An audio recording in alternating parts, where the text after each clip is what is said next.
So we are very delighted to have Professor Maskin here with us once more. He has been here like 3 months ago, actually to talk about a completely different subject, which was, you all remember, globalization and income inequality. And now he's going to teach us and to talk informally with us about voting systems. For those of you who do not know the details of his academic trajectory, Eric Maskin holds education of mathematics from Harvard, applied mathematics from Harvard, and PhD from Harvard. Several academic positions, several fellowships, grants, and awards, including the Nobel Memorial Prize in Economics with Herkwitz and Meyerson in 2007. I was looking for a short vita but I couldn't find it, and so it's absolutely amazing, his whole curriculum. So, but most important than all these things, he is, and I hope I can say so, he's a friend of our school, friend of EPGE. He's always ready to talk with the students. He has met the undergraduate and postgraduate students twice when he was here before. He met the students today. The students could very informally talk to him about research, what is research about. And he is always very kind and dedicates and has been dedicating a lot of his time to our students and to our faculty as well in exchanging informations. Today, I handed over to him a contribution to his contribution, because in 1986 he wrote a very important seminal article about existence of equilibrium in discontinuous games, and that has been afterwards improved by Philippe Reny. But later, that has been improved by our colleague and professor of our EPGE, Paulo Klinger Monteiro. So you see how things developed in academia with people in different places of the world in different times, contributing to one another. So, Eric, we are really very happy that you have been so kind with us all these times, and that you share not only the time, not only the ideas, but mostly being here with us is very important, because it transmits to a lot of people how you praise sharing what you have learned along all these years. So please join me in applauding Eric Maskin.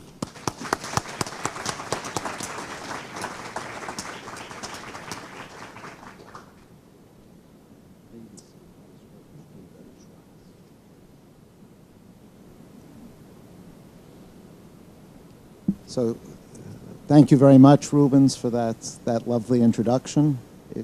Is the microphone working? How's this? Can you hear me?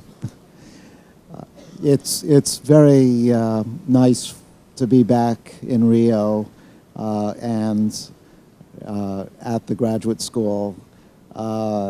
As Rubens said, I was here in March. I had a great time, and so it's a lovely opportunity to come back so soon, and I hope I will be back here many times in the future. What I thought I would talk to you about today is some work that I've been doing on voting. You might not think of voting as being part of economics, but I think it is, and I think you will see soon why the same kinds of principles that economists concentrate on also apply in the political realm. I should say that the work that I'm talking about is joint work with Partha Dasgupta, Rubens mentioned another paper that I wrote with Partha many years ago. The collaboration I've had with Partha over the years is one of the great pleasures of my career. So what is this paper about? Well, it's about voting rules. A voting rule is a way of going from the preferences of voters over candidates to the outcome of the election. So given the preferences of the voters, which candidate should be the winner, which candidate should be the should be elected. A voting rule determines which is the winning candidate. And there are lots of examples of voting rules that are used in practice and have been studied in theory, and I will mention just a few of them. One important example is plurality rule. This is the method that is used in the UK for electing members of parliament. It's used in the United States for electing members of Congress. And the way it works is that only voters' top-ranked candidates matter. So we look at each voter's favorite candidate, and the winner is the candidate who is the favorite of more voters than any other, even if that candidate does not get a majority of first-place votes. So that's plurality rule. I should say that there'll be time for questions at the end of my talk, but if you don't understand something I've said, if I lose you, please let me know right away, because if you miss one step of the argument, then everything else is going to be meaningless. So do stop me if you can't follow something I've said. So plurality rule is used a lot. Another method, which is majority rule, it's also called Condorcet's method, will be one of the heroes of my story. As you will see, there will be some strong arguments for using majority rule. How does that work? Well, in majority rule, every voter submits a ranking of candidates. So you don't just vote for one candidate, you submit a ranking perhaps of all of the candidates, or at least as many of the candidates as you want to rank, and then the winner is the candidate who beats each other candidate by a majority in pairwise comparisons. So that's majority rule. Then there's runoff voting, which was first used in France, but actually this is the method that you use here in Brazil for electing presidents as well. Under runoff voting, you first look at voters' top-ranked alternatives, top-ranked candidates, and if there's some candidate who gets a majority of the top ranks, that's the first round, then that candidate is elected. But usually what happens is that there's no candidate who gets a majority in the first round, and so we go to a second round where the two candidates who are ranked first the most both go into the runoff, and whoever gets a majority there is elected. So that's runoff voting. Then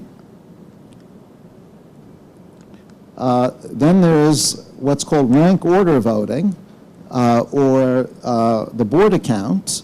Under rank order voting, which is often used by committees, say to elect a committee chairman, voters submit their rankings, and then every time a candidate is ranked first by some voter, the candidate gets 1 point. If you're ranked second by a voter, you get 2 points. You get 3 points if you're ranked third, and so on. And then we add up all of the points that a candidate gets from all the voters, and whichever candidate gets the fewest points is elected, because getting a low number of points means you're more highly ranked. You've probably used rank order voting at one time or another. It's actually quite commonly used, again, mainly by small committees. And then the final voting rule that I'll mention, you might not be thought of as a voting rule at all, and there are good reasons why in practice this is not used as a voting rule, but it's an idea which economists often talk about. It's the utilitarian principle. If you think of each voter as having a utility for each candidate, you can think of the candidate that maximizes the sum of utilities. That would be the utilitarian voting rule. I will come back to this later because the question arises, why don't we do this in practice? There's a very good reason, but at the moment it looks as though it's a perfectly legitimate voting rule. Well, I've mentioned 5 different voting rules. I could have described many, many more. In fact, there's literally an infinity of possible voting rules. And out of this very large number of voting rules that we could use, the question is, which one should we use? Which one should we actually adopt? Well,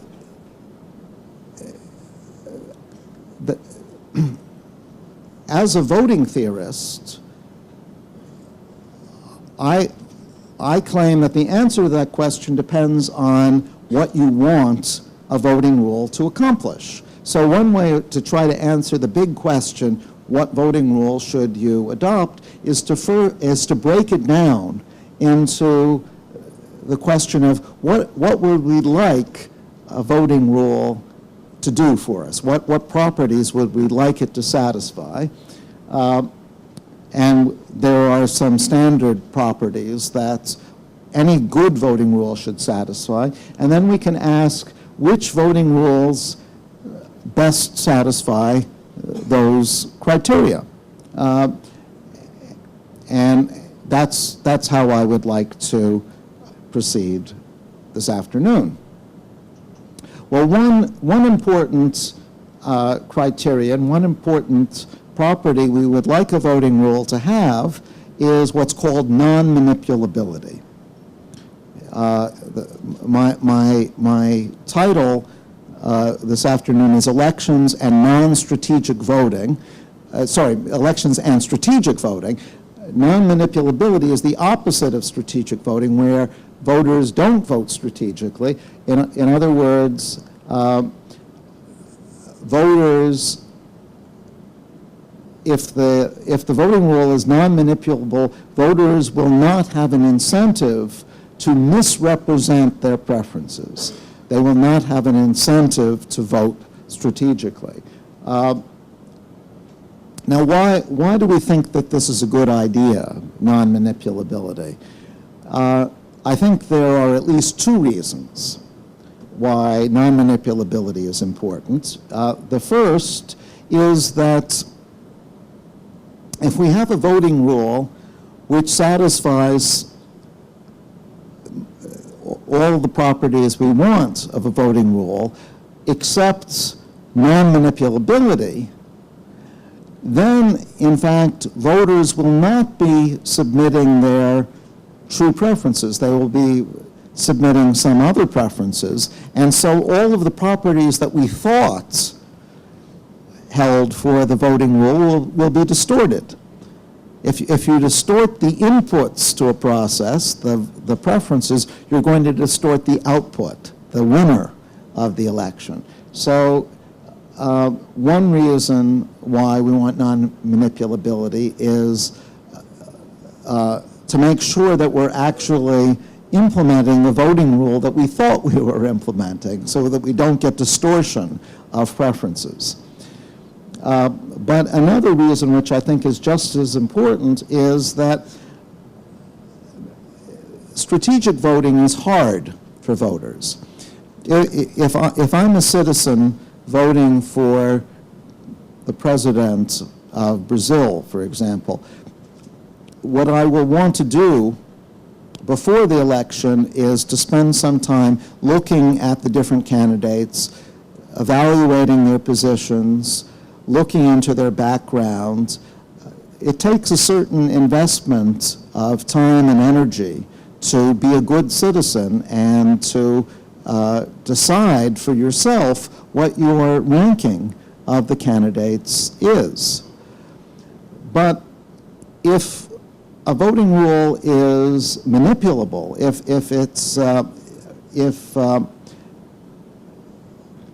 it pays to be strategic in your voting, then what you need to do as a voter is not only know your own preferences, but you have to make a forecast about other voters' preferences, because you have to know how to react to their votes.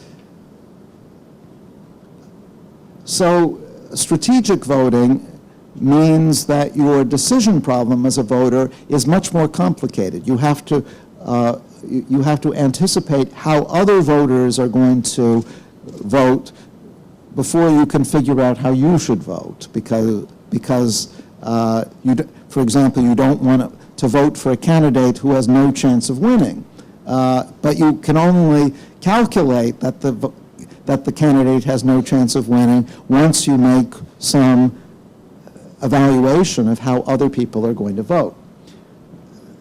So voting rules that are non-manipulable make life simpler for voters. They don't have to worry about how other voters are going to vote.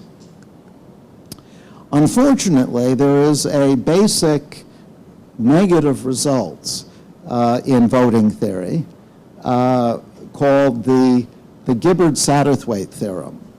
Some of you may have heard of this. Basically, it says that if there are 3 or more candidates running for office, then there is no voting rule that is always non-manipulable,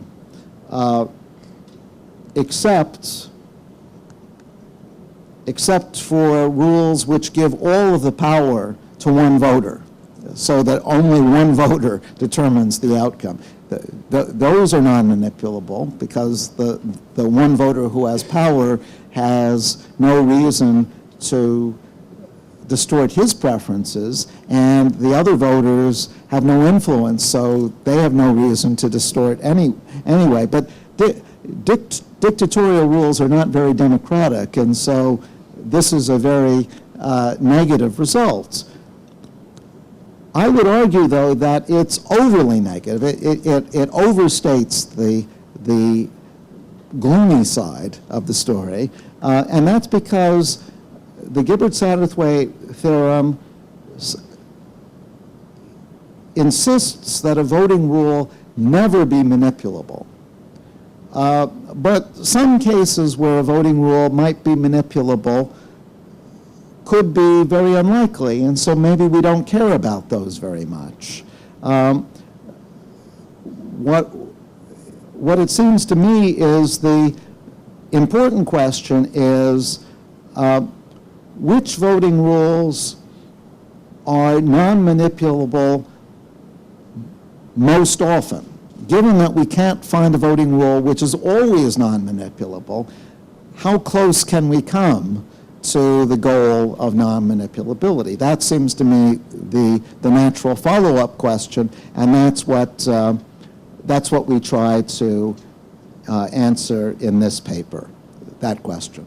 So this, I hope, provides some motivation for the analysis that follows. So let me show you the framework, the model that we use to answer this question. And in many respects, if you've seen some voting theory or you've seen some social choice theory before, you will find just about everything I say to be completely familiar. So let's imagine, first of all, that there's a set of possible candidates. These are not just the candidates who are actually running for office. These are all of the candidates who could conceivably run for office. So it's the universe of possible candidates. And I'm going to assume that society is very large. And I'll explain why I'm assuming this in a few minutes. So this is actually the only slightly non-standard assumption. I'm going to assume that society is very big, which formally speaking means that society consists of a continuum of voters. And I'll explain why very soon. So each voter can be described by a utility function. A utility function assigns a utility to each candidate, and higher numbers, higher utilities correspond to more preferred candidates. And just to make life simple, I'm going to assume that these utility functions are strict, which means that a voter is never exactly indifferent between two candidates. So we can describe a society by a profile. A profile is, which I'll denote by, whoops, is there a laser pointer here? Actually, I've got a laser pointer in my, no, I've got a laser pointer in my bag.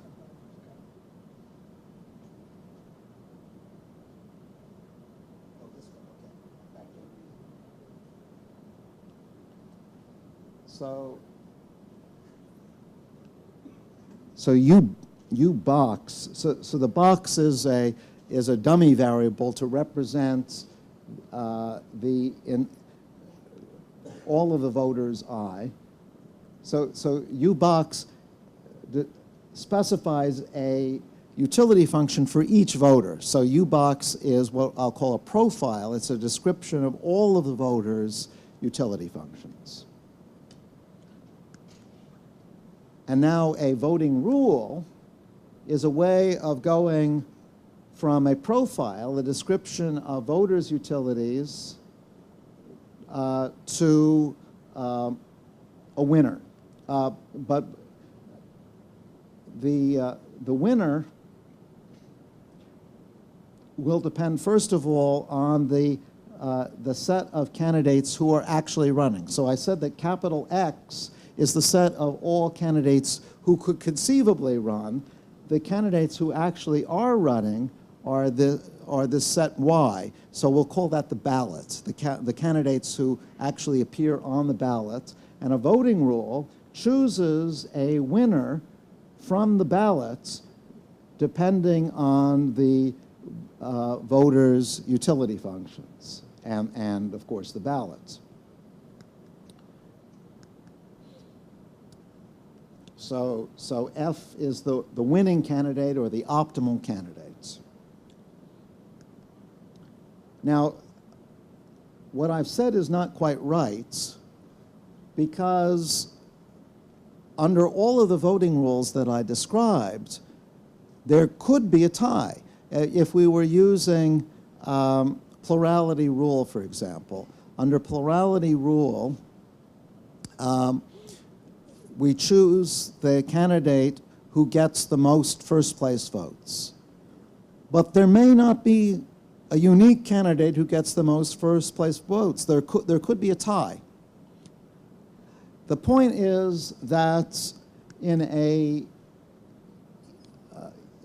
society with many voters, the chance of having an exact tie is very low. In practice, it never happens in a society as big as Brazil's, or even a society as big as some American states. The technical way of expressing that is to say that with a continuum of voters, ties are non-generic. And so the correct definition is that a voting rule chooses a unique winner for a generic profile, for almost every profile of preferences. We will not have a tie.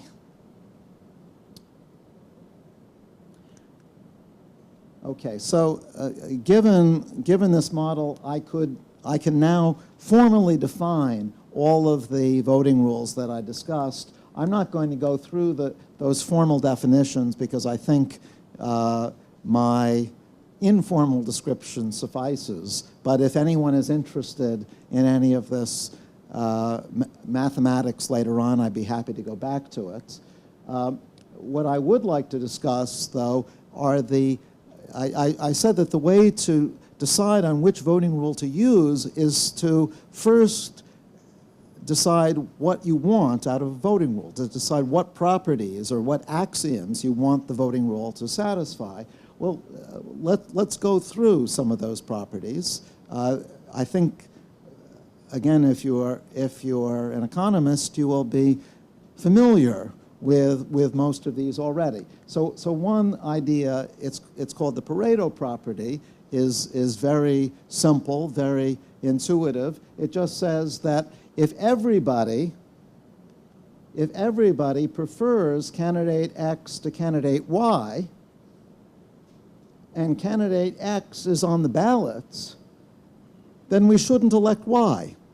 It would be very foolish to elect Y if everybody prefers X, and X is actually a candidate. So very hard to argue against the Pareto property. Another property which is very hard to argue with is the principle of anonymity.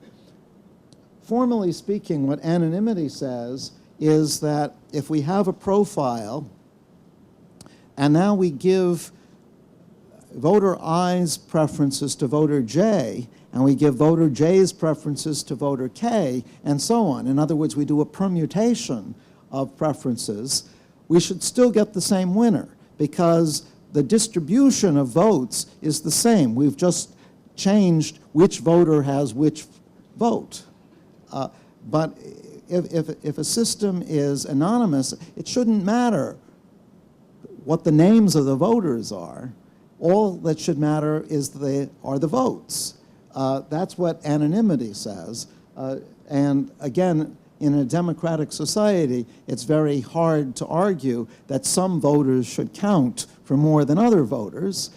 We want all voters to count equally. Well, that's what anonymity says.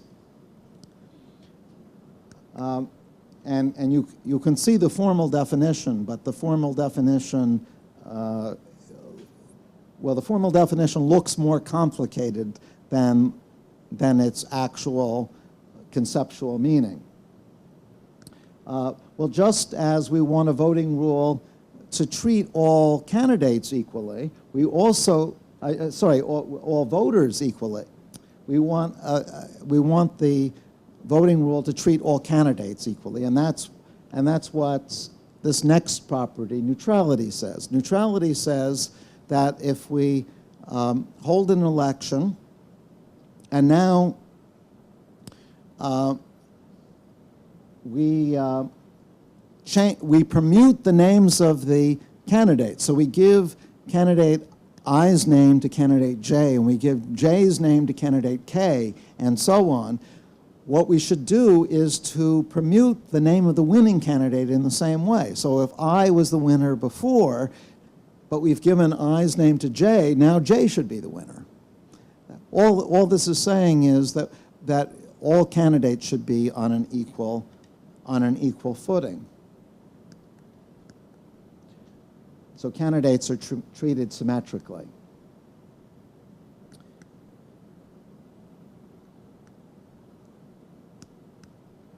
Well, it turns out that all of the voting rules that I've talked about, plurality rule, majority rule, rank order, I left out runoff voting, but that satisfies this too. Runoff voting, utilitarian voting, all of them satisfy the three principles I've talked about so far: Pareto, anonymity, and neutrality. But that will not be true of the next axiom. The next axiom is the most controversial of all of the axioms that I will be discussing. Nevertheless, it has a very good pedigree. It has a very good history because it was proposed by two of the giants from the field in somewhat different forms. It was proposed by Arrow, and it was proposed by Nash. And if those two say it's a good idea, it's probably a good idea. But let me describe the Nash formulation. But by the way, the name of the property is independence of irrelevant candidates, or independence of irrelevant alternatives, or just independence. And here's how it works. Suppose we hold an election and X is the winner. But now let's omit from the ballots some of the candidates who didn't win. So we go from ballot Y to a smaller ballot Y prime, where some of the non-winning candidates are no longer on the ballots, but X is still on the ballots.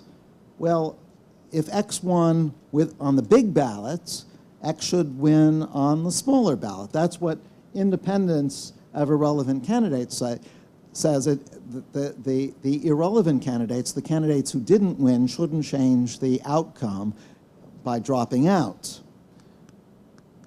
So this is the formal statements. Now, it turns out that not all of the voting rules that I've talked about satisfy this independence condition.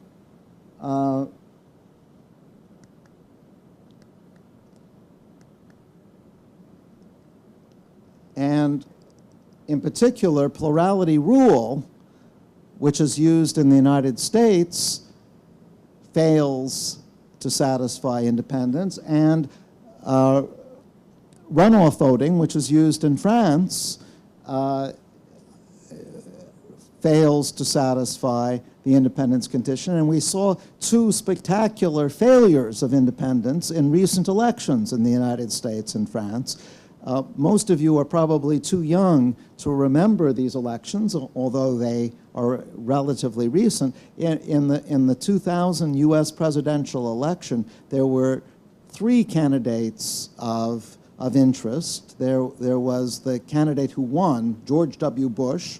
He became president. There was another major candidate, Al Gore, who almost became president. He came very close. And there was a third candidate named Ralph Nader, who made it possible for Bush to win rather than Gore. What happened was the election was so close that there was just one state, Florida, which determined everything. And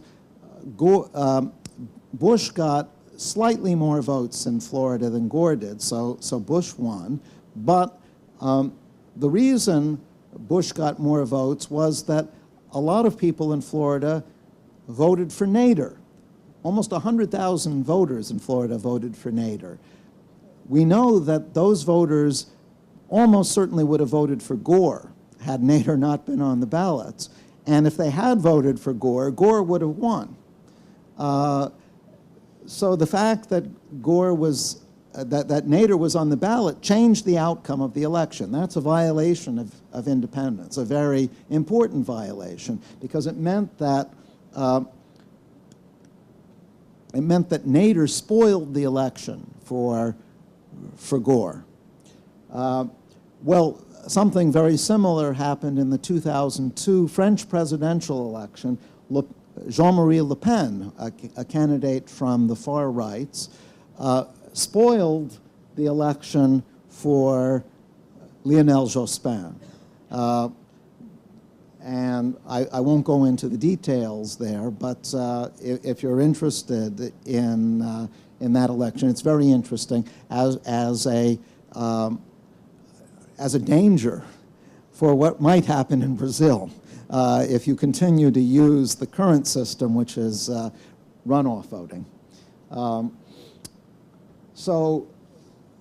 Plurality rule, runoff voting, and for that matter, the Borda count all violates independence. Majority rule and utilitarianism satisfy independence.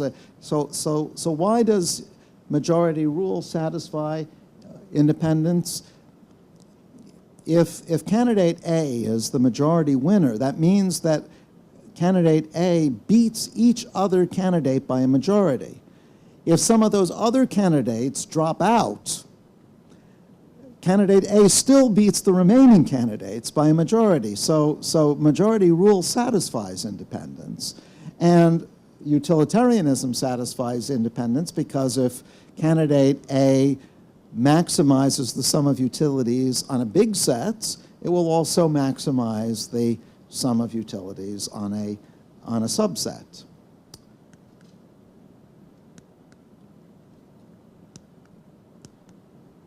So here are some more examples of violations of independence, but I don't think I need to go through them. But now we come to the final axiom, which is actually the one that I talked about in my introduction, which is non-manipulability. So I said that non-manipulability means that voters should have the incentive to vote honestly and not strategically. And formally, that says that there is no group of players, no coalition of players, C, who do better if they send in utilities which are not correct. So let's suppose that if they send in their correct utilities, their true utilities, we get the outcome X. If they send in these manipulated utilities, we get the outcome X prime. It should not be the case that everybody in the coalition gains from the manipulation. In other words, there should be at least one voter who likes X better than X prime. Otherwise, the coalition would have the incentive to manipulate. So that's non-manipulability. Well,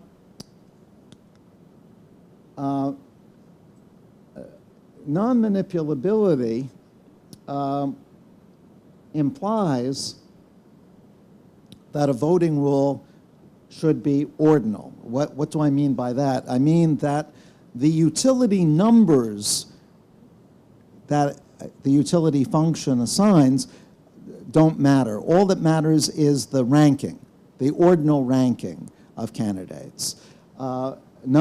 If a voting rule is cardinal in the sense that the utility numbers matter, then the voting rule is necessarily manipulable. Say there are just two candidates running, X and Y. If the utility numbers matter, and I want X to win, what I can do is to exaggerate how much utility I get from X and understate how much utility I get from Y, and I might be able to change the outcome. So utilitarianism is highly manipulable, even in a two-candidate election, and that, I think, is the main reason why, in practice, we do not use utilitarianism as a voting rule. The problem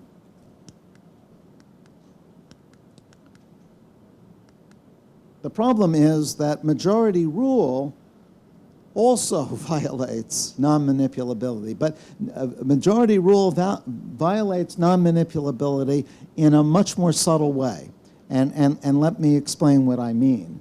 The problem with majority rule, the Condorcet method, is that it's not always well-defined. And this is something, actually, that Condorcet himself pointed out. Here is an example of where majority rule is not well-defined. Let's imagine that society breaks down into three groups. 35% of the population likes candidate X the most, then Y, then Z. 33% like Y the most, then Z, then X. And the remaining 32% have the ranking Z, X, Y. Well, who is the majority winner? There's no majority winner, because notice that candidate Y cannot be the majority winner, because a majority of people prefer X to Y. These people prefer X to Y, and these people prefer X to Y, and they're 67% of the population. So Y cannot be the majority winner, but X cannot be the majority winner because Z is preferred by a majority to X. These people prefer Z to X. These people prefer Z to X. So X can't be the majority winner. But Z can't be the majority winner either, because a majority prefer Y to Z. These people prefer Y to Z, and these people prefer Y to Z. So there's no majority winner. And that means that if we use majority rule, we have to have a tie-breaking rule to say what happens if this situation arises.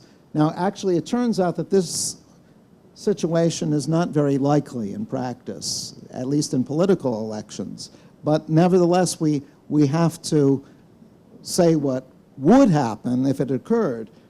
Now, one thing we can do is to use the Borda rule. That's where we assign points in cases of a tie. This is what's called Black's method. The political scientist Black said we should use Condorcet if there is a Condorcet winner, if it's well defined, but we should use Borda otherwise. The problem is that once we use Black's method, or actually any other tie-breaking rule, we make the Condorcet method vulnerable to manipulation. And I'll give you an example. So here, this is the same example that I looked at up here. We said that there is no majority winner, but there is a Borda winner. The Borda winner is X. You can calculate that X would win when we start assigning points to the different candidates. But it's manipulable, because if these people, the people in the middle, misrepresent their preferences, their true preferences are Y, Z, X. If they say that their preferences are Z, Y, X, then candidate Z becomes the majority winner. And these people prefer Z to X. So they would rather have Z than X, so they have an incentive to misrepresent. So majority rule is manipulable too. So all of the voting methods I've mentioned violate at least one of the axioms. I mentioned plurality rule, majority rule, runoff voting, Borda voting, and utilitarianism. They all violate at least one of the axioms. So we might ask, well, is there some other voting rule that I haven't mentioned which satisfies these axioms? And the answer is no. And actually, that's essentially the Gibbard-Satterthwaite result, which I mentioned at the beginning. The Gibbard-Satterthwaite theorem implies that there is no voting rule which satisfies all of these nice properties. I won't go into more detail except to say that, as I said at the beginning, this is an overly pessimistic view because it worries about getting a desirable outcome in all conceivable circumstances, even though some of those circumstances, some of those rankings might be very unlikely. So let me show you what I mean. Majority rule, the Condorcet method, turns out to satisfy all of the axioms, all 5 axioms, as long as this situation that I've described here does not occur, as long as we don't have what is called a Condorcet cycle. Well, when can we rule out such a cycle? Well, there are some very natural cases where we can rule this out. One case is where preferences are single-peaked. What do I mean by that? I mean that voters have some ideological identification. And in the 2000 US presidential election, I mentioned the 3 candidates, Nader, Gore, Bush. Nader was on the left wing, Bush was on the right wing, Gore was somewhere in between. Most voters in that election, if they like Bush the most, they were not going to like Nader second, because Nader was on the opposite extreme from Bush. And if they liked Nader the best, they weren't going to put Bush second, because Bush was on the opposite extreme from Nader. So as long as we can rule out this strange kind of preference, it turns out that majority rule satisfies all 5 properties. It's non-manipulable. I won't go into it, but in the French election, it turns out that the problem from the theoretical point of view was that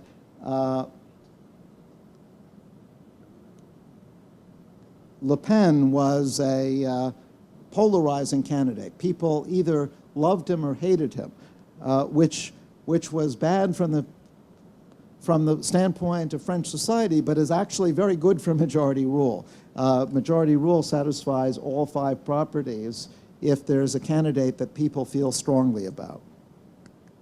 But all of this suggests that what we should be doing is looking not at all possible rankings, not at all possible preferences that voters might have, but at restricted classes of rankings. We'll say that a voting rule works well for a domain of rankings if it satisfies all 5 properties when utility functions are limited to that domain. So, for example, the Condorcet voting rule, the majority rule voting rule, works well when voters are ideological. And now we come to the heart of the paper. There are two results in this paper, appropriately labeled Theorem 1 and Theorem 2. Here is Theorem 1, and this is why I said that majority rule, the Condorcet method, is one of the heroes of this story, because as you will see in Theorem 1, Condorcet dominates any other voting rule. So the idea is start with some voting rule, any voting rule you like, F, which happens to work well on a particular domain of preferences. Well, if F works well on a domain of preferences, then majority rule must work well on that same domain. Furthermore, if F differs from majority rule, if F is not majority rule itself, then there must be a domain where majority rule works well and the other voting rule does not. So what I'm saying is that there is a sense in which majority rule is dominant. If some other voting rule works well, in some circumstances, majority rule must also work well in those circumstances. And furthermore, there will be circumstances where majority rule works well and the other voting rule does not. So that is, that's the first result.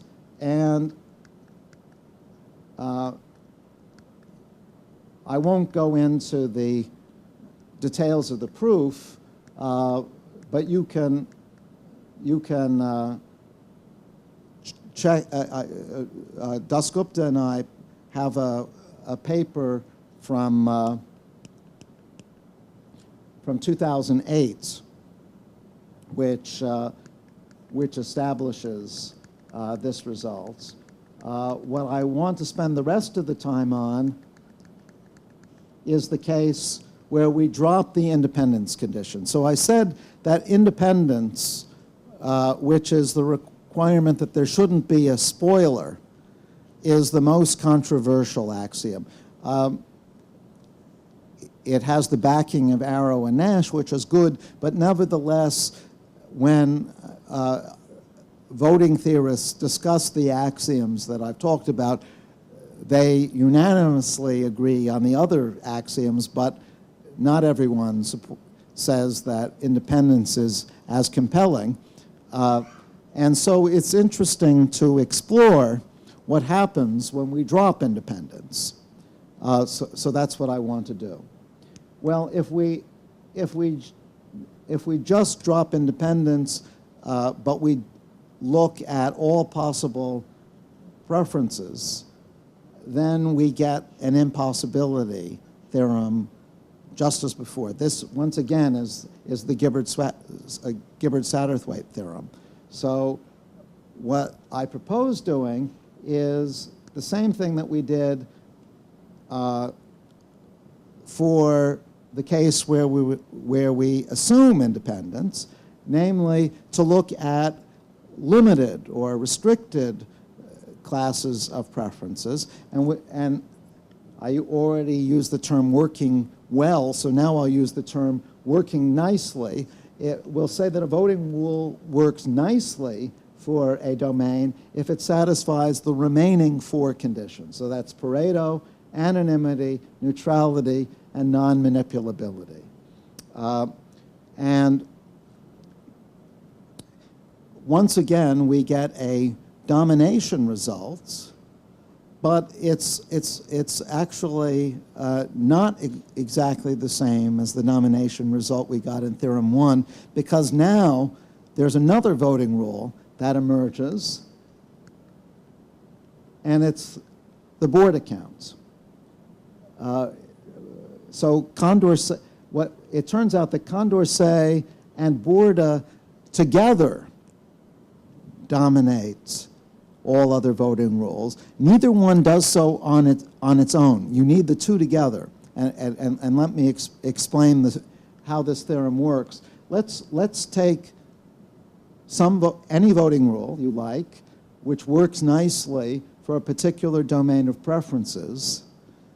Then it has to be true that either Condorcet or Borda, or perhaps both of them, works nicely on that same domain. Furthermore, there will exist some other domain where either Condorcet or Borda works nicely, but F does not.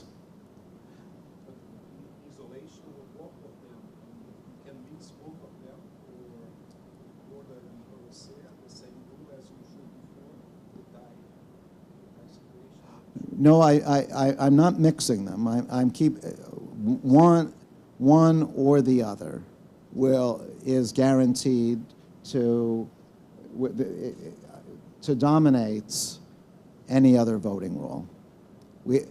And which one does the domination will depend on how we restrict preferences. So I'm not going to prove this. I'm not really going to give a proof for this, but let me explain the idea. Majority rule works well as long as there are no Condorcet cycles. Condorcet cycles are those situations where some group has preference XYZ, another YZX, a third ZXY. So majority rule works nicely when we eliminate Condorcet cycles. Interestingly, Borda works nicely precisely when we have Condorcet cycles. That's the only case where it works nicely, when we have a Condorcet cycle or a subset of a Condorcet cycle. So the two complement each other in a very interesting way. And that's how we get this joint domination. So neither on its own is sufficient. Well, what I find is interestingly, there's an interesting historical point to make. I said that the Condorcet method was discovered over 200 years ago, or developed over 200 years ago by Condorcet. Actually, Borda was almost an exact contemporary of Condorcet in France, and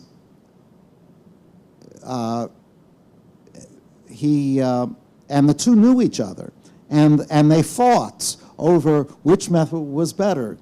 Condorcet, of course, said the Condorcet method was better. Borda argued for the Borda count, and as a result of this conflict, those two voting methods are by far the most studied voting methods of any in the literature. And some people support Condorcet, some support Borda, but what Theorem 2 shows is that they were both right, because in some sense you need both of them. At least if you don't insist on independence, there will be some circumstances where Condorcet works nicely, there will be some circumstances where Borda works nicely.